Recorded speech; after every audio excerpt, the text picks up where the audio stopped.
इन इख्तलाफात में तो ये हो गई कि दुश्मन की जुबानें जो कभी कुछ भी नहीं बोलती थी आज हर कुछ बोल रही है।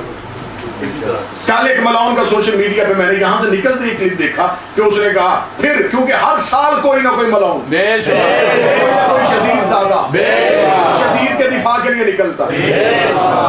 कल यहां से मजलिस पढ़ के निकला तो मैंने देखा था, और उसके बाद अब 24 घंटे गुजर गए।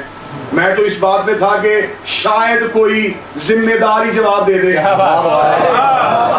फिर हमारी जुबान हुई तो फिर MI6 के एजेंट पता नहीं क्या क्या फतवे कहां से आ जाते हैं। उसने 2 दिन से सोशल मीडिया पे अपना वीडियो रिकॉर्ड करके भेजा हुआ है कि हमने उसने यजीद के हक में बड़ी लंबी चौड़ी तकरीर कर दी है, फला जंग में शरीक हुआ था, लिहाजा इसमें लानत नहीं होनी चाहिए, इसमें तबर्रा नहीं होना चाहिए, तो ये रिकॉर्ड करवाने लगा हूं। मैं अपने हिस्से का तो इख्तियार पढ़ूं ना, मैं अपने हिस्से की नौकरी तो दूं ना, ताकि अपने वक्त के मैं तो शर्मिंदा ना हो सकूं।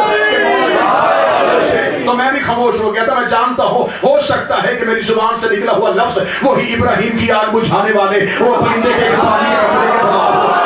हिस्सा डालना चाहता हूं। हर साल मुहर्रम में कोई ना कोई शहीद ज़्यादा उठता है, शहीद के हक में तकरीरें, शहीद के दफा में तकरीरें। हमें पता है तुम्हें मुहर्रम में यजीद क्यों याद आता है, हमें पता है तुम्हें मुहर्रम में यजीद का दिफा क्यों याद आता है। मैं पूरी दुनिया में चैलेंज करके कह रहा हूं, अगर किसी ने यजीद का दिफा करना है तो फिर घरों में कैमरे लगा के बंद कमरों में बैठ के यजीद का दिफा न कर, खुल के सामने आ। अगर यजीद का जिक्र करना है तो फिर हम हुसैन की मजलिस के बातें हैं, तू यजीद का जलसा करा।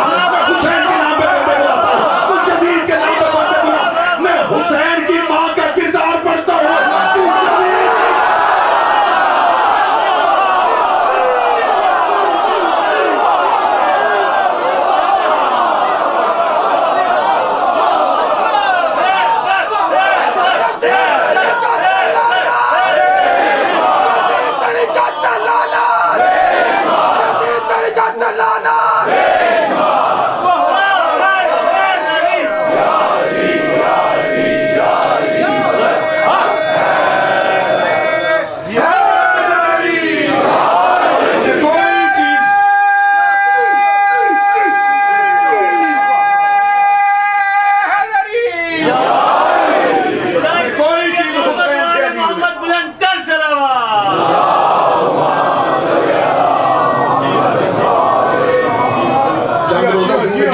हुसैन से वफा करनी, कोई चीज हमें हुसैन से ज्यादा